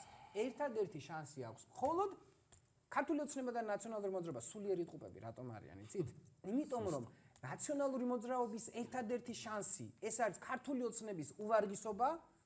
ქართული ოცნების ერთ-ერთი შანსი არის ნაციონალური მოძრაობის უვარგისობა. თუ ისინი ჩაფარცხავენ იმას, რომ ახალი სახეები ლევანისნაირები, მასუკეთესები, მასუცოტა ნაკლებები არ წამოიწევენ წინა პლანზე, თუ სივრცე არ მიეცემა მართლა რეალურად ახალ სახეებს, ისე კი არა, ახლა ბოკუჩავა შეცვალა ნადირაძე, მაგრამ პერსონაჟი ერთ და იგივე დარჩა, ხო? ნადირაშვილი, ხო? და ასე შემდეგ. ამიტომ ნაციონალური მოძრაობის პერსპექტივა მათ აქვს დღეს არა პერსპექტივა, არამედ გავლენები აქვს. თუ ამ გავლენებით, მაგალითად, მათ აქვს მედია საშუალებები, არასამთავრობო ორგანიზაციები, ორ სახელმწიფო უნივერსიტეტს ნაციონალური მოძრაობის წარმომადგენლები მართავენ პრაქტიკულად და სახელმწიფოს ფული მათთან მინდის და ძალიან კარგად რიგდებიან რაღაცებზე და ზოგიერთი სახე ძალიან ფრთხილ განცხადებებს, ესე ოდნავ ცოტათი ქართული ოცნების წინააღმდეგ ფრთხილად თამაშებს ხოლმე კრიტიკული შენიშვნით და იქვე დაამთავრებს, რომ ჩაეთვალოს. ამიტომ თვითონ ამ პარტიის მართა რო გითხრათ, მე მათი გულშემატკივარი არა ვარ. ნამდვილად პრინციპში არც ქართული ოცნების გულშემატკივარი არ ვარ, მაგრამ ამოვდივარ იქიდან, რაც 9 წლიანი გამოცდილება მქონდა, როგორც ბევრმას მოქალაქემ ჩვენმა მეც იმ კუთხით ვიღაცას უგულშემატკივრე უფრო მეტად და ვიღაცის ინტერესები უფრო მეტად დავიცავი ნაციონალურ მოძრაობასთან მიმართებაში და მე ამას ყოველთვის ვაკეთებდი, მაგრამ ქართული ოცნება დღეს საწყალი ხელისუფლება წინა 4 წლისგან არ არის, ეს არის ყოველად დიდი ძალაუფლების მქონე ხელისუფლება. ამიტომაც ვამბობ და თქვენს ეთერშიც და სხვაგანაც არაერთხელ ვქვი, რომ ხელისუფლებაზე როდის ილაპარაკებთ? ახლა ვიზ ვილაპარაკობ? უკაცრავად. არა, ხელისუფლებას გადავედი. ხო, სწორედაც. რა ესე იგი გაკვირდებით და აი ხელისუფლებაზე როდის ილაპარაკებთ ეს კაცი მე ვფიქრობ. სანამ ასე ვთქვათ, აი ახლა ვლაპარაკობთ ქართულ ოცნებას და ჩემი შალეთ ხელი, რა გინდა? სანამ ასე ვთქვათ, ოპოზიციური ფლანგები გაძლიერებული არ არიან, მაქსიმალურად უნდა გავაძლიეროთ შეფასებითი კრიტიკული შეფასებები მათ შორის, როგორც მხარდაჭერა. ბუნებრივია. ამ პირობებში ერთადერთი შანსი არსებობს, რომ ნაციონალური მოძრაობა, მე არ ვიცი, დღეს დარჩენილი ნაციონალური მოძრაობის წევრები, აი ვისაც კი ვხედავ იმ 10-ში და 15-ში, ჩემთვის კიდევ ბევრად უფრო მიუღებლები არიან, ვიდრე ზოგიერთი სხვა, ვინც თავის დროზე იყო. თუნდაც საინტერესო სახეები, ოდნავ საინტერესო სახეები შედარებით კიდეც გაეცალა. აი ბატონო მალხაზმა თქვა, რომ რატომ არ საუბრობთ ხელისუფლებაზეო, თქვენ ისაუბრეთ ხელისუფლებაზე და ამიტომ თავარ ოპოზიციურ ძალაზე მინდა კითხოთ. აი როგორც ჩვენმა სტუმარმა აღნიშნა, ესე იგი მე თუ სწორად გავიგე ბატონო არჩილ, თავად ნაციონალური მოძრაობა ცდილობს, რომ გვერდზე გაიწიოს, თუ შეიძლება ასე ითქვას, მიხეილ სააკაშვილისგან. თქვენც ასე ხედავთ ამ სიტუაციას? არა, მე არ ხედავ ასე და არც მინდა ასე დავინახო.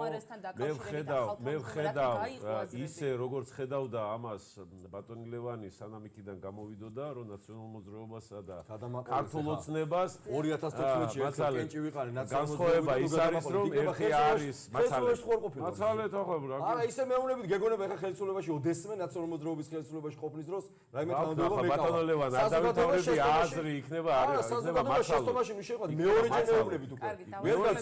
მეორეჯერ მეუბნებით ხელისუფლებაში მინდა დავასაბუთო. წერტილი ხელისუფლებაში განსხვავება იყო თქვენ რაც მიგაჩნდათ რომ ერთი იყო დასავლური ძალა ნაციონალური მოძრაობა, მეორე იყო რუსული ძალა.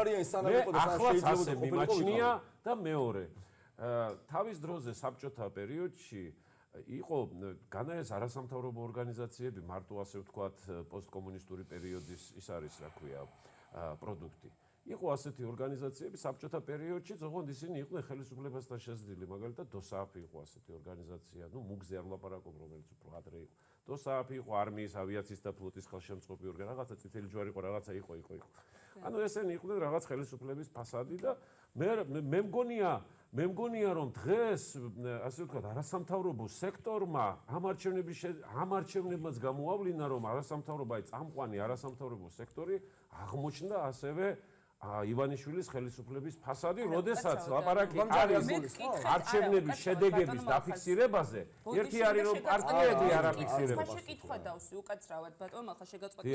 შევეცდები რომ ამ შეკითხვაზე მივიღო პასუხი. ანუ მეკითხეთ უშუალოდ მთავარ ოპოზიციურ ძალაში მიმდინარე პროცესებთან დაკავშირებით. ანუ არ ფიქრობთ რომ აქ რეალურად დაპირისპირება ფაქტია, ითხოვენ ახლა ნაწილი ითხოვს ყოველ შემთხვევაში ახალი თავმჯდომარის არჩევას და ამას ასაბუთებს იმით რომ ადგილზე უნდა იყოს ეს თავმჯდომარე რომ უფრო აქტიურად იყოს ჩართული პოლიტიკურ პროცესებში და ასე დისტანციურად არ უნდა ჰქონდეთ ურთიერთობა. მეორე ნაწილი ამბობს, რომ მიხეილ სააკაშვილის გარეშე არ იქნებოდა ვერც ამ ხმებს მიიღებდა პარტია და საერთოდ არაფერი არ იქნებოდა. სხვათა შორის უნდა გითხრათ, რომ მარტო ნაციონალური მოძრაობის ასე ვთქვათ მხარდამჭერი არ იყო აფხაზთა კრება, მათი მხარდამჭერიც იყო არჩევნების დროს და კიდევ ლეიბორისტული პარტიის ვინც შეიტანა დებულებები, მათი ჩვენი დებულებები თავიანთ საარჩევნო პროგრამაში. ასე რომ ეს ლევანმა უნდა იცოდეს. რაც შეეხება ლევანი გაზმოჯექი აქეთ ეხლა ჩვენ უფრო კარტოფოლები რაც შეეხება ნაციონალურ მოძრაობაში კი ნამდვილად ასეა 10 ასე ჩავშლილი აი მაია რაც შეეხება შეკითხვაზე რაც შეეხება არა ნაციონალური მოძრაობის დაპირისპირებულები სიტუაცია აჩვენებს რომ კი ასე რომ მე მეჩვენება რომ მე ადრეც უთხარი ერთ-ერთ გადაცემაში დაახლოებით ხელისუფლებისათვის ბატონი არჩილი ისეთია როგორც კომუნისტების დროს დოსააფი იყო ბატონ არჩილს არ მიკითხავს დოსააფი იყო იყო კომუნისტების საბჭოთა ხელისუფლებისათვის. ამიტომ ნუ ლაპარაკობთ მაშინ არასამთავრობო სექტორზე რა ბატონო არჩილ. ჩვენი სახელმწიფო რა თქმა უნდა, დაპირისპირება საერთოდ ფილოსოფიის კანონია. ეს არ არის მარქსისტული ფილოსოფიის კანონი. ეს არის ჰეგელის და დიალექტიკის კანონი. ასე რომ დაპირისპირება არის მაგრამ დაპირისპირება ჯერჯერობით არ მისულა იმ დონემდე და ღმერთმა ნუ მიიყვანოს იმ დონემდე რომ მართლა მოხდეს ასე ვთქვათ რაღაც მაგრამ ბატონი არჩილი ახლა კიდეც კიდეც ერთ მხარეს ასე ვთქვათ ესე იგი ცეცხლს ნავცასხამს აქეთ ხარესაც და იქეთ ხარესაც გასაგებია მისი პოზიცია და მისი ხელისუფლება ერთით მაგრამ კიდე იგი მოქალაქე ხარ მე მოქალაქე კი მოქალაქე ხარ კი ბატონო ისიც მოქალაქეა ეგრე ზემოთროზის ისიც მოქალაქეა და ერთი ხართ ამიტომ გეუბნებით მე თქვენ ადრეც გითხარით ეს და სტაბესტილება ამ თვალსაზრისით არ შემცვლია. აქედან გამომდინარე, ღმერთმა ნუქრას რო ეს ასე მოხდეს, ეს საერთოდ ძალიან მძიმე დარტყმა იქნება, იმიტომ რომ რო გამოვიდნენ ჩემო ბატონო რა შექმნეს ოპოზიციურ ფლანგზე, დასავლურ ფლანგზე რა მოხდა. ეს თქვა და ეხმა რა გააკეთეს ჩემო ბატონო და თვითონ როგორ დაიცვეს ეს თავისი 0.4% ხმა ეს მაინტერესებს. თავისი. 3.5. არა, თქვენი წილი იყო 0.4. ბატონ ლევან, აი მძიმე დარტყმა იქნება ანუ თუ განვითარდა ეს პროცესები. ჯერ საზოგადოება ჩავაყოლოთ საქმის კურსში ის რომ არასდროს არა ძალიან მოკლედ თქვა ეხა ისე მესაუბრება გეგონება ოდესმე ნაციონალურ მოძრაობის ხელისუფლებაში ყოფილიყო არასდროს არ ყოფილი ვარ ნაციონალურ მოძრაობაში პარტიაში არასდროს არანაირი პოლიტიკური თანამდებობა არ ყავებია ვიყავი ნაციონალურ მოძრაობის ხარდამჭერი მანამ სანამ ფიქრობდი რომ ამ პარტიას გიგაბოკერია ჩორგოლოიშვილი და ირმან ადირაშვილი ხელში არ ჩაიგდებდა დიახ ვიყავი დიახ მეგონა რომ ეს პარტია იყო ერთ-ერთი ვისაც ქართულ ოცნება შეცვლა მაგრამ მას შემდეგ რაც ამის პერსპექტივა დაიკარგა უკაცრავად ეხა ბოდიშით მაგრამ არ მგონია რომ გიგაბოკერია გივით არგამაძე, ხათუნა გოგორიშვილი, ირმან ადირაშვილი არის ის ძალა, რომელიც უნდა მოვიდეს ხვალ ხელისუფლებაში, ან ბიძინა ივანიშვილს მოაშორებს საზოგადოება. მე არ მგონია, რომ ქართული ოცნების თავარი ოპონენტი იყოს ეს ადამიანი. აი ამიტომ აღარ ვარ ამ პარტიის პოლიტიკური მხარდამჭერი და ეს კარგად იცოდეს საზოგადოება. ეხა, რაც შეეხება პროცესს, რომელიც მიდის, მე მიმაჩნია ნაციონალური მოძრაობა არის ქრისტიან დემოკრატიული მოძრაობა 2 და რატო? ძალიან მარტივი ახსნა აქ ამასაც. ჯერტი მარკეტინგში. ხო, ძალიან მარტივი ახსნა აქ ამასაც. პირველი გიგი უგულაო, რომელიც იყო შტაბის უფროსი 2014 წელს თვითმმართველობის არჩევნებზე, ეს ადამიანი დააკავეს და მიუხედავად ამისა, ერთ კვირაში ნაციონალური მოძრაობა ქართულ ოცნებას შეყვა ფაქტობრივად უკვე წაგებულ თამაშს, სადაც ნარმანია დღეს რომ ლეგიტიმური მერია, დიახ, გიგაბოკერიას, დავით ბაქრაძეს და ამ პოლიტიკური გუნდის კლანის, რომელიც არის პოლიტიკურ პარტიაში, აი მათი დამსახურებაა. მათი დაჟინებული მოთხოვნით მოხდა მეორე ტურში დავით ნარმანიას გაправება. ეხა მეორე დღეს არჩევნებში ის რომ ქართული ოცნებას ბიძინა ივანიშვილის არჩევნები ყველაზე მსხვილმა ოპოზიცია ხვაღიარებთ რომ ყველაზე მსხვილი ოპოზიციური პარტია ამ შემთხვევაში ყველაზე მეტი ხმაც ბატონო მათ მიიღეს ჩვენ იმის პრეტენზია არ ქონია რომ არიქა პირველივე ტურში არჩევნები მოვიგე და ხელისუფლება წაგვართოს თქო ჩვენ ეს არცეთ არჩევნების შემდეგ არცეთ განცხადებაში არ გვითქვამს ეს თქვა ნაციონალურ მოძრაობა დავით ბაქრაძე გამოვიდა ჟანდარმა დაადგა გიგაბოკერია და უსმენდა იქ რამე ისეთი რუარი თქვა რომ ხელისუფლებაში მოვედით უბრალოდ გაგვიყალბეს ამ ხალხმა ეს თქვა მიუხედავად ამისა შეყვნენ მეორე ტურში გაუправეს პირველი ტური და დღეს ნაციონალურ მოძრაობაზე საუბრობს კაცი უკაცრავად რა კითხვაც ქონდა იმაზე საუბრობ ხელისუფლებაზე როდის ილაპარაკებს უკაცრავად ერთწუთით რა ვოლსკის და სხვა ლიდერებს ასწრებენ ეს ადამიანები პარლამენტში აი ეს არის პრობლემა რომ დღეს ესეთი ქრისტიან დემოკრატიული მოძრაობა არის თავარი ოპოზიციური ძალა დიახ ეს არის ყველაზე დიდი პრობლემა იმიტომ რომ ნაციონალურ მოძრაობას გიგაბოკერიასნაირი ადამიანები კი არ ყავს გულშემატკივარი ამ პოლიტიკურ ძალას ყავს ძალიან ღირსეული ადამიანები რომელსაც მართლა ეგონა რომ ამ პარტიაში ღირსეული ადამიანები იყვნენ და ბრძოლასაც ჰქონდა ამ ადამიანებთან ერთად ასე ვთქვათ აზრი დიახ აი ესეთი ადამიანები ყავს ხარდამჭერები მაგრამ პოლიტიკური ლიდერები არიან პოლიტიკურად გაკოტრებული ადამიანები გიგაბოკერია ირმან ადირაშვილი ხათუნა გოგორიშვილი ამ ხალხისთვის არ მიუციან ნამდვილად ხმა იმ ამორჩეულს, რომელსაც ეს ჩემი სუბიექტური მოსაზრება, ამ პოლიტიკურმა პარტიამ, ამ პოლიტიკურ ლიდერშიპით კარგად გამოიყენეს მიშა სააკაშვილიც, მორჩა არჩევნები და გადააგდეს ეს ადამიანი. აი ეს არის ფაქტი თუ აინტერესებს სამომშვიდ თვითმმართველობის არჩევნები მოდის, ეს არა ისახება. მოიფიქრეს რამეს გიგაბოკერია მისთვის და დათო ბაგრაძისთვის მნიშვნელოვანია იყოს პოლიტიკურ იმაში, პარლამენტში 4 წელი უმცირესობის ლიდერი აუცილებლად იქნება, მეტი ამბიცია მათ არ აქვს. მითხარით ერთი ადამიანი ნაციონალურ მოძრაობაში, დავით ბაქრაძიდან დაწყებული, ირმან ადირაშვილი დამთავრებული, რომელსაც აქვს რომელიმე კონკრეტული რეფორმა და საქმე გაკეთებული. ესეთი არ არსებობს, ძირითადად ამ პარტიაში დღეს დარჩენ ჩვეულებრივი დემაგოგი გამправებლები, რომელიც ხელისუფლების წინა ხელისუფლების დროს ასრულებდნენ ამ ფუნქციას და როლს. რატომ არ საუბრობთ ხელისუფლებაზე საუბრობთ ბატონო მოლხაზ არა მხოლოდ ახლა ზოგადად და დღევანდელი გადაცემის მუზა არის მიხეილ სააკაშვილის განცხადება. მე მგონი ეს მუდმივი მუზაა თქვენი. უკაცრავად დავასრულებ ბატონ მოლხაზ საკონსტიტუციო უმრავლესობის საფრთხებსა და შესაძლებლობებზეც არაერთხელ გვისაუბრია ქართული ოცნების. ახლა ჩვენ ვსაუბრობთ იმაზე, რა რეალობა გვაქვს ამოცემული, რა რეალობა მივიღეთ და როგორ შეიძლება თუნდაც იმ მთავარ ოპოზიციურ პარტიას, რასაც ვეძახით, როგორ შეიძლება გაუწიოს ოპონირება, აი ამაზე არის საუბარი. კი ბატონო და ამიტომაც ვსაუბრობთ ამაზე. ბოლო შეკითხვა მინდა დავსვა ბატონი ბესოსგან დავიწყებ, აი ორპოლუსიანი სისტემის გარღვევაზე და შეცვლაზე ხშირად გვესმის მოსაზრებები. დღევანდელ სიტუაციაში ეს შეფასება მინდა მოვისმინოთ თქვენ და პრინციპში დანარჩენებისაც ამ შეკითხვაზე მინდა რომ მოვისმინოთ თქვენი პასუხი. არის თუ არა იმის შესაძლებლობა რეალური, რომ შეიცვალოს ეს ორპოლუსიანი სისტემა? თუ საერთოდ ერთპოლუსიანისკენ ხო არ მიდის ყველაფერი გოფიქრობ? რეალურად ეს ორპოლუსიანი სისტემა, რომელზეც დღეს არის საუბარი და მესამე პოლიტიკური ძალაც ასევე, რომელიც შევიდა პარლამენტში და რომელსაც თავისი მედია საშუალება აქვს და ობიექტივზე 4 დღის განმავლობაში ჭრიჭინა გადიოდა, სანამ 4 და 99%-ზე იყო ჩამოკიდებული პატრიოტი. თქვენ კარგი ერთგული მაყურებელი ყოფილიყავთ. რეალურად საუბარი იმაზე, რომ ორპოლუსიანია სისტემა და სამი პარტია არა. აქ არის საუბარი ერთადერთ რამეზე, რომ თავიდან ბოლომდე მოხდა ხელისუფლების უზურპაცია, კოაბიტაციაში მყოფი ძალები და სიმართლე რო გითხრათ, აქ ბატონები საუბრობენ ნაციონალური მოძრაობის სხვადასხვა განშტოებებს შორის დაპირისპირებაზე და ჩემთვის ნაციონალური მოძრაობა თავიდან ბოლომდე არის დამნაშავე ორგანიზაცია და მისი ნებისმიერი განშტოება და იმ წლიდან, როდესაც სანდრო გირგულიანი შეხვარლაპარაკეთ ნაციონალურ მოძრაობას. არა, მე მგონია რაღაცა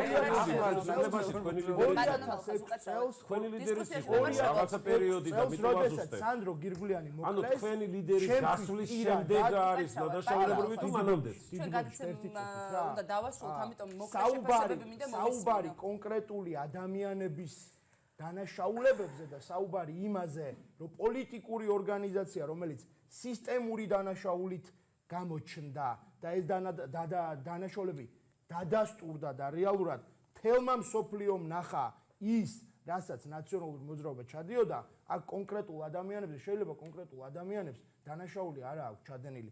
შეიძლება კონკრეტული სახელები და გვარები სისხლის სამართლის დამნაშავეები არ არიან, მაგრამ ამ ორგანიზაციაში ყველას აქვს მორალური პასუხისგებლობა იმ დანაშაულებში, რაც ნაციონალურ მოძრაობამ ჩაიდინა.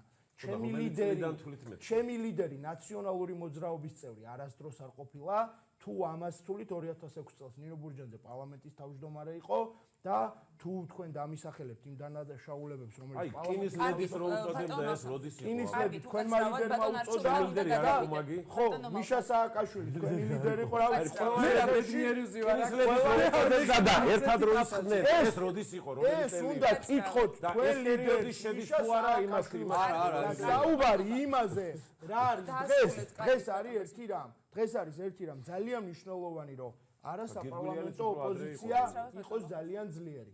იმისათვის, რომ საბოლოოდ არ დასამარდეს დემოკრატიული პროცესები და არჩილმა ერთი რამე ძალიან სწორად თქვა, რომ ეთერებშიც აღარ მოდიან. ეს ნაციონალურ მოძრაობას დაემართა ბოლოს. ეთერებშიც რო აღარ მოდიოდნენ, აბსოლუტური ძალაუფლება რო ქონდათ, ესენი უკვე არ მოდიან ეთერებში. ანუ ადამიანები, რომლებიც განსხვავებული აზრის მოსმენას არც კადრულობენ და ადამიანები, რომლებიც ჭეშმარიტების ბოლო ინსტანცია თვლიან თავს და ადამიანები, რომლებიც ვერავითარ გადაწყვეტილებას ვერ იღებენ და რასაც ფურცელზე დაუწერენ, იმას გააკეთებენ, ძალიან შორს არიან დემოკრატიისგან და ეს არის ძალიან მძიმე ქვეყნისთვის.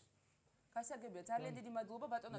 თქვენ შესაძლებელია თუ არა ამ ორპოლუსიანი სისტემის შეცვლა, თუ პირიქით უარესობისკენ მიდის სიტუაცია. ორპოლუსი დღეს ჩვენ არ გვაქვს, გვაქვს ერთი პოლუსი, რომელსაც ქვია ძალაუფლებაში ერთადერთი კონკურენტო და სრულიად ასე ვთქვათ, მხოლოდ ნებაზე აგებული სუბიექტი ეს არის ქართული ოცნება, ის თუ ჩათვლის ნებად რომ სხვას რაღაც კითხოს ან ფორმალურად, ან შინაარსობრივად ხომ კარგი, თუ არ ჩათვლის ამსაჭიროება არა, ის კი არა, ისე კარგი, იმდენი მანდატი აქვთ რომ შიგნით რომ ვიღაც გაებუტოთ თვითონვე. მაინც საკონსტიტუციო ცვლილებებს მოახერხებენ. ეს შეიძლება იყოს კარგიც, შეიძლება იყოს ცუდიც. მე პირადად ცუდი მოლოდინი არ მქონდა, უბრალოდ აი ეს შესავალი, რასაც უკვე 1-2 კვირა მკვეთრად განსხვავებულ ქართულ ოცნებას ვხედავ, მე და არც სხვები ხედავენ თუ არა ასეც, მაგრამ ხედავ ბოლო კვირებში განსაკუთრებით ლარის თემაზე, ჯარის თემაზე, მთავარ საკითხების თემაზე, აი დამოკიდებულებებზე, ეთერში სიარულზე ვერ დავჯექით ქართული ოცნების წარმომადგენელთან რომ ვისაუბროთ, ხო? შეიძლება ვთქვათ ზოგიერთი პრინციპულად ვიღაცას არ უშდებოდეს, მაგრამ თუნდაც ჩემთან რომელიც არის ასე ვთქვათ მაინც ბევრად უფრო ლოიალური მათ მიმართ და ბევრად უფრო მეტად ვცდილობ ასე ვთქვათ რომ კეთილი სურვილები მქონდეს მათ მიმართ, ხო? ასეთ პიროვნებასთან კი თანაც კი არ დადიან დებატებზე. ეს ნიშნავს იმას, რომ არჩევნების შედეგების შემდეგ ქართულ ოცნებას დაეწყო ცვლილება, ნეგატიური ცვლილება. მე არ მინდა რომ წამოდგენა მქონდეს, აბსოლუტურად მივესალმები ბევრ ახალ დებატებზე. არა, როგორ არ დადიოდნენ. არ დადიოდნენ, ამ ეთერში მე ბევრჯერ მინახავს ისა წყალებში ახალი სახე, რომელიც მარტო იჯდნენ. ბევრი ახალი სახეა, ძალიან საინტერესო, ასევე მაქვს სურვილი რომ მქონდეს დადებითი მოლოდინი, თუნდაც ახლა ბევრს აკრიტიკებენ პარლამენტის შესაძლო თავმჯდომარეს ირაკლი გობაქიძეს, რომელსაც მე გულშემატკივრობის გარდა ამ წუთში არანაირი პოზიცია არ მაქვს, თუმცა მთავარი არის ის, რაც მინდა საბოლოოდ თქვა, რომ ქართულ ოცნებაში თუ ახალი სახეები მოახერხებენ ლიდერობას და იქაური ასე ვთქვათ რეალურად შიდა კლანებისგან განთავისუფლებას და თავის გამოწევას და თუნდაც ემსხვერპლოს მათი ფუნქცია რაღაცა კუთხით ამ თავისუფლებას შეიძენენ და ან ასე ვთქვათ გამოხატავენ, ეს იქნება ძალიან კარგი. თუ ისინი იქნებიან მხოლოდ ფორმალური სახე, როგორც ნაციონალურმა მოძრაობამ ბევრი ახალი სახე ჩაიყენა, ბევრი სასიამოვნო ადამიანიც პირველი გადასახედან, მაგრამ მათი ასე ვთქვათ პროტოტიპები გახდნენ, თუ ეს ტენდენცია იქნება ქართულ ოცნებაში, ჩვენ მივიღეთ ბევრად უარეს შედეგს, რომელსაც ბევრად წარე პერსპექტივები შეიძლება გქონდეს. გასაგებია, კარგი, ბატონო, ხას თქვენ რას ფიქრობთ? ანუ რეალურად ერთპოლუსიანი სისტემა გვაქვს და არანაირი ორპოლუსი არ არის საუბარი. ზოგადად მესმის ხოლმე, რომ აი შევცვალოთ ეს მიმართულება და მხოლოდ ნაციონალური მოძრაობა და ქართული ოცნება არ იყოს და სხვა ოპოზიციური პარტიები გაძლიერდეს. რეალურად, რა თქმა უნდა, ერთპოლუსიანია დღეს, ამაში ვეთანხმები ბატონაჩს და მადლობა ღმერთს, რომ როგორც იქნა საუბრის ბოლოს მიადგა ქართულ ოცნებას. ჩემო ბატონო, მე ეს ძალიან საშიში არის, მე ვიცი წამყვანის მიმართ კონტროლ რა შეკითხვებსაც მისმავდა იმას მაგრამ ეხლა თქვენ ვერ გაგიბედათ? ვერ გაგიბედათ? კარგი, დავასრულე. ვიცი რა ქვეყნიდან არ ვიცი ბატონო არჩი თქვენ ამდენი წლით ბრძანდებით, მაგრამ 38-ში მე უფროსი ვარ თქვენზე და დიდი ხანი ვიცხოვრე ასე ვთქვათ იმ ტოტალიტარულ სახელმწიფოში, საკმაოდ ხანი ვიცხოვრე ტოტალიტარულ სახელმწიფოში. ერთპოლუსიანობა რას ნიშნავს? საკუთარ თავზე მაქვს ასე ვთქვათ გადატანილი. ასე რომ და მეორე რაც შეეხება მეორე საკითხს, ეს ერთპოლუსიანი ქვეყანა ძალიან ადვილი სამართავი არის რუსეთიდან, იმიტომ რომ შესაბამისად ერთ კაცზე ხდება ზემოქმედება და ის ერთი კაცი შემდეგ, როდესაც დემოკრატიული ინსტიტუტები არ მუშაობს, ანუ დაბალანსებული არ არის ხელისუფლება, ერთი კაცი ადვილად ხდება და იმას ძალიან სერიოზული მიდრეკილებები აქვს რუსეთისაგან, იმ კაც იმ მოქალაქეს, ამ მოქალაქეს არა. იმ მოქალაქეს ახლა დებულებებს ნუ იმეორებთ, მიხედეთ თქვენ თავდაცვის მინისტრს სტრასბურგში რომ ასე ბილად რო თქვით და კიდე განათლების მინისტრს სხვათა შორის ერთი მეორეზე სისულელებს ლაპარაკობს და ეს კაცი გააჩერეთ, როგორმე იქნება გააჩეროთ. აი მივალდა დაავტოქსა, განათლების იმაზე ლაპარაკობდით ორი უნივერსიტეტზე და ეს თქვენი მინისტრი მე მგონია რომ ნუ განათლებული კაცი დაბეჭდილობას და რაც შეეხება ამ ერთპოლუსიანობას ეს ძალიან საშიშია ქვეყნის სუვერენიტეტისათვის საშიშია და ტერიტორიული მთლიანობისთვისაც საშიშია და ეს დებულებები რასაც ამბობს ზუსტად აი იმ ასე ვთქვათ დოსაფელთა ის არის ინსტრუქციები ახლა რა დროს რა უთხრან ასე ვთქვათ პოლიტიკურ ოპონენტს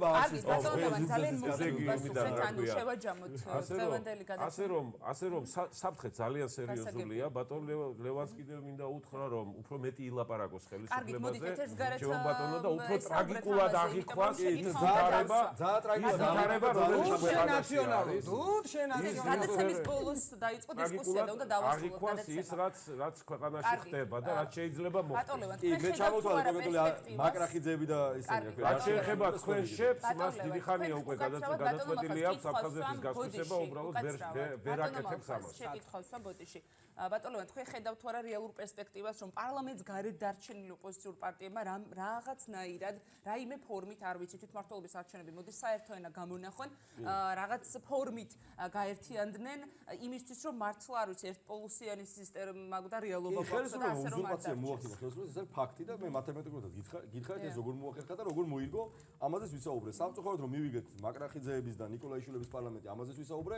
კიდე ძალიან მოკლედ ვიტყვი, რომ ფაქტობრივად ოლიგარქიული, ეხლა ვთქვათ ბიზნესმენებში ვერ შეეძლებიან, მაგრამ არც ისე პატარა ოლიგარქები არიან, ის ადამიანები, რომლებიც სხვა რაიონებში კენჭის სიკვდილიდან იგივე ბიზნესმენებს გულისხმობ, კახეთში, გურიაში, აჭარაში. ანუ სამწუხაროდ რა ბიზნესმენების საწინააღმდეგო არაფერი არ მაქვს, მათ თავიანთი საქმე უნდა აკეთონ და ხელისუფლება ამაში ხელი უნდა შეუწყოს. უბრალოდ ბიზნესმენები, რომლებიც პოლიტიკაში მოდიან, არანაირი ხედვები, არანაირი ანუ საზოგადოება არც იცნობს მათ და ეს ადამიანები ძირითადად მოდიან პულტის დეპუტატებად, აღმოჩნდება 4 წლის მერე რომ ამ ადამიანების ჯიბები კიდევ უფრო გასკელებული აქვს. სამწუხაროდ ჩვენი მოქალაქეები კიდევ უფრო, ასე ვთქვათ, გაღარიბებულები იქნებიან. აი ამ რეალობაში ვიქნებით ჩვენ 4 წლის შემდეგ და ეს არის სამწუხარო. რაც შეეხება გაერთიანებას, დიახ, მე ჩვენი პოლიტიკური გაერთიანება ახალი საქართველო ვფიქრობთ პროდასავლური პარტიები, არა მარტო პარტიები, ადამიანები, რომელიც ფიქრობენ, რომ ქვეყნის მომავალი არის ევროპული თავისუფალი, ჩვენ უნდა ვიყოთ ევროატლანტიკური სტრუქტურების, ასე ვთქვათ, ოჯახის წევრი, ხო? აი ამ მიმართულებით ადამიანები დიახ უნდა გაერთიანდნენ, არც პრანჭიაობის დრო არა, ეხა ბევრი ლაყაფის დროც არ აქვს ხელისუფლებას, რომელიც დაკავებულია იმით, რომ როგორმე გადაინაწილოს ეს თანამდებობები. ეს ადამიანები უნდა გაერთიანდნენ და ერთიანი ძალებით, კონსოლიდირებული ძალებით უნდა მოხდეს ამ ხელისუფლებასთან ბრძოლა. უნდა გაერთიანდნენ, გავიგე, მოახერხებენ გაერთიანებას ამაზე. სათანამშრომლო ზადვართ იმისთვის, რომ ადამიანებთან პროდასავლურად განწყობილ პოლიტიკურ პარტიებთან, ადამიანებთან განსხვავებები კი არ ვეძებოთ, გადაკვეთის წერტილები ვეძებოთ, იმიტომ რომ ერთად შევძლოთ ამ ასე ვთქვათ, მოსტრი ხელისუფლების რომელთან რაც შეეხება, როგორ რომელთან აი რომელი დარჩა არა ბოკერია ნადირაში ჩორგოლები არა რომელი დარჩა ერთ თუ გაინტერესებს რესპუბლიკური პარტია როცა არა რესპუბლიკური პარტიებზე კონკრეტული ადამიანები არა დამთავრე ღირსეული ადამიანები აი რომელი პარტიები დარჩა დამთავრებული მოდით ეთერს გარეთ შეგვიძლია რომ გადმოგდოთ საუბარი უნდა დავასრულოთ გადაცემა მადლობა იმ სტუმრობისთვის არჩილ გამზარდია ბესოდანელია მალხაზ პატარაია და ლევან ხაბეიშვილი იყვნენ ჩვენი სტუმრები გემშვიდობებით ბარიერი პირდაპირ ეთერში ხვალ დაბრუნდება ნახვამდის